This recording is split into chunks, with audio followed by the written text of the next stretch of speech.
बुराई पर अच्छाई की जीत विजयदशमी का पर्व 12 अक्टूबर को मनाया जाएगा। इस वक्त हम मौजूद हैं सुरेश साहू जी के उस रावण के पंडाल में जहां पे वो रावण बनाते हैं। 5 पीढ़ियों से रावण को बनाते हुए आ रहे हैं। उनका यही एक माध्यम है कि जो बुराई पर अच्छाई की जीत हुई थी उस दिन से लेकर उनके परिवार ने एक शुरुआत की थी रावण बनाने की, जो आज तक जो जारी है। 5 पीढ़ियों का उनका पूरा सा परिश्रम लगा हुआ है इस रावण को बनाने में। आइए हम उनसे जानते हैं कितना समय लगता है और इसका क्या पूरा उद्देश्य रहा है उनका। पहली बात तो सारे शहरवासियों को मैं भोपाल दशहरा की शुभकामनाएं बधाइयाँ देता हूँ। मैं हिंदू समिति का सदस्य हूँ। मेरे पूर्वज जो हैं इस दशहरे को लेके आए थे। हम 137वां वर्ष बना रहे हैं। सुल्तान जहाँ बेगम के यहाँ हमारा तेल लगता था, ज़माने में कोलू भी चलते थे, तो बेगम साहब के कहते मंदसौर में हमारे पूर्वजों ने दशहरा देखा तो किसा हम भोपाल में दशहरा मनाएंगे, क्योंकि इस सुल्तान जहाँ बेगम जो थी ना, उनके यहाँ राजा कोई नहीं हुआ था उस ज़माने में, बादशाह। वो ये डरती थी कि हमारी 2 स्टेटें बगल में लगी हुई थी, एक ग्वालियर स्टेट, एक इंदौर स्टेट। ये महाराजा सिमनी कहलाते थे, मालवे कहलाता था। इसलिए वो पूरे हिंदू त्योहारों को रीति रिवाज से मनवाती थी। तो उन दौर में फिर उनने कहा, हमारे पूर्वज खुशीलाल साहू जी ने, कि दशहरा मनाएंगे तो छोले की ज़मीन उनने कि शहर के बाहर मनाएंगे। छोला दशहरा मैदान एक ज़मीन में शहर के बाहर होता था। ये भोपाल जो है हमारा इतवारा या जुमराती या इसके अंदर कहलाता था। पहले भोपाल बढ़ता गया, उसका नाम था भूपाल। भोपाल नहीं था, भूपाल था। जिला सीहोर लगता था उस वक्त, तहसील भोपाल लगती थी। तो उस ज़माने से हम जो एक रावण बनता था कुल मात्र 15 फीट का। सारे ज़िले के अंदर जो ग्रामीण क्षेत्र के जो आसपास के सब भोपाल में दशहरा देखने आते छोले के लिए ग्राउंड के अंदर। उस ज़माने में मात्र एक दशहरा होता, 10 फुट का पुतला जलता था। धीरे धीरे फिर 3 पुतले हुए, फिर धीरे धीरे भोपाल विकसित होता गया। तो आज 19 जगह रावण बन रहे हैं, जल रहे हैं। बड़े दशहरे मनाए जा रहे हैं, छोटे 20 जगह बना रहे हैं और कॉलोनियों में अलग बनाए जाएंगे। साहू जी, ये पूरे रावण बनाने में आपको कितना समय लगता है और क्या क्या परेशानी का सामना झेलना पड़ता है आपको इन रावण बनाने में आज के दौर में? सबसे बड़ी परेशानी ये है कि रावण हर कोई बनाता नहीं है। बड़े स्ट्रक्चर मजबूत, जैसे रावण तो बहुत बनते हैं, छोटे मोटे स्ट्रक्चर मजबूत नहीं बना पाते। स्ट्रक्चर में सबसे बड़ी प्रॉब्लम हमारे पास है रावण बनाने की जगह की, क्योंकि बारिश पड़ती है और बारिश में ही दशहरा आता है। वो तो ये है कि अभी ऐसे हम जो सुविधा मिल जाती है उस हिसाब से काम कर रहे हैं। सबसे बड़ी परेशानी हमेशा के लिए हमारे लिए बारिश की रही है। दूसरी बात, महंगाई होती जा रही है। कागज़ महंगा हो गया, रद्दी महंगी हो गई, रस्से महंगे होगा, सूत बांस महंगा, लेबर भी महंगाई हो गई, ट्रांसपोर्ट।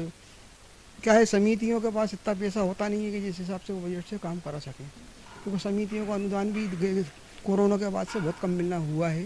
तो समितियाँ भी कहती हैं कि अभी इतना है, पहले दशहरा बहुत अच्छा मनाया जाएगा। पिछली बार हमने देखा था कि आपके पूरे हाथ जल गए थे, क्या इस बार भी हाथ जल गया? हमारे दर्शकों को आप बताना चाहेंगे?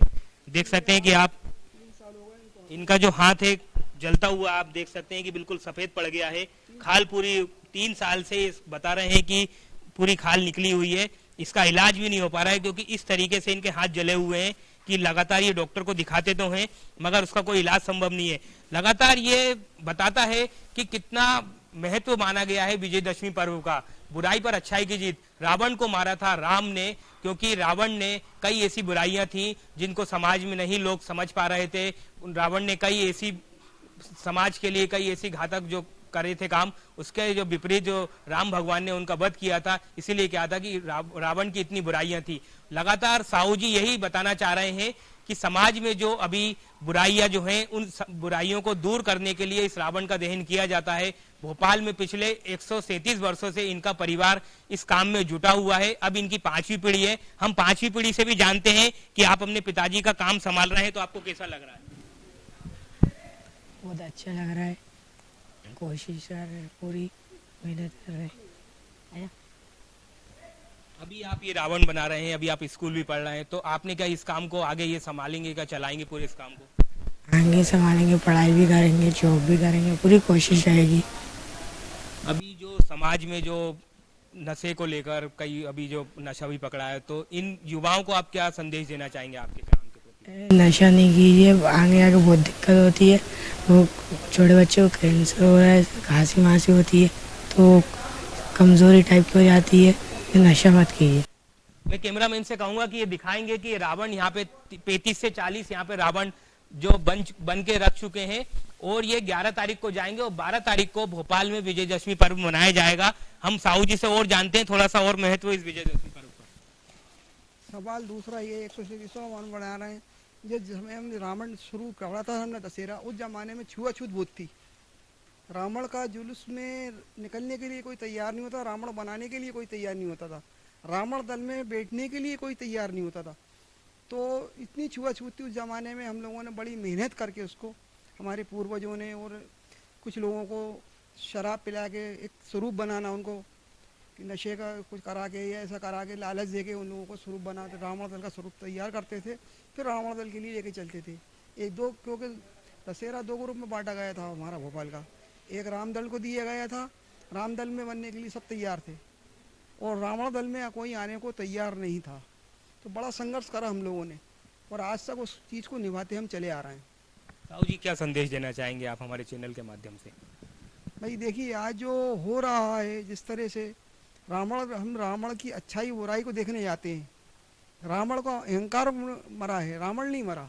रावण घर घर में पैदा हो गया। आज कोई घर सुरक्षित नहीं है। राम के पथ पे चिल्लाते हैं और राम के पथ पे हम चलते नहीं हैं। दिखावा ज़्यादा करते हैं, दिखावा नहीं करना चाहिए। राम भगवान ने कितना त्याग किया, 14 वर्ष वन भगवान भोगा और काफ़ी समस्याओं का परेशानी का परिश्रम करा, जब जाकर रावण का वध हुआ। उनने ये दिखाया अच्छाई क्या चीज़ है, बुराई क्या चीज़ है। इसका सीख लेना चाहिए हमको भगवान राम से कि क्या आगे हमें क्या करना है।